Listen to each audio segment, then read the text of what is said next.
246 नगर परिषदा व 42 नगर पंचायतींचा धुरळा उडणार. हिंदुस्थान निवडणूकग्रस्त देश आहे. रोजच कुठेतरी निवडणूक किंवा पोटनिवडणूक होत असते. महाराष्ट्रात 2 डिसेंबर रोजी 246 नगर परिषदा आणि 42 नगर पंचायती यांचा बार उडणार आहे. लगेच 3 डिसेंबरला निकाल सुद्धा लागणार आहे. नको नको म्हणता न्यायालयाने महाराष्ट्राला निवडणुकीच्या घोड्यावर बसवलेच. वन नेशन वन इलेक्शनच्या गप्पा झोडणारे गप्पगार पडले आहेत.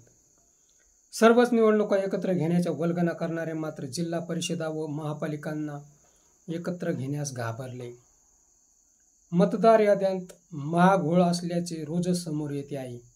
त्यामुळे ही घबराट जरा जास्तच झाल्याचे वाटते.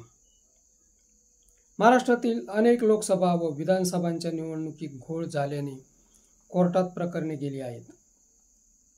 सरकार प्रचंड बहुमत मिळूनही विजयी महोत्सव साजरा करू शकले नाही. याचे कारण हेच आहे.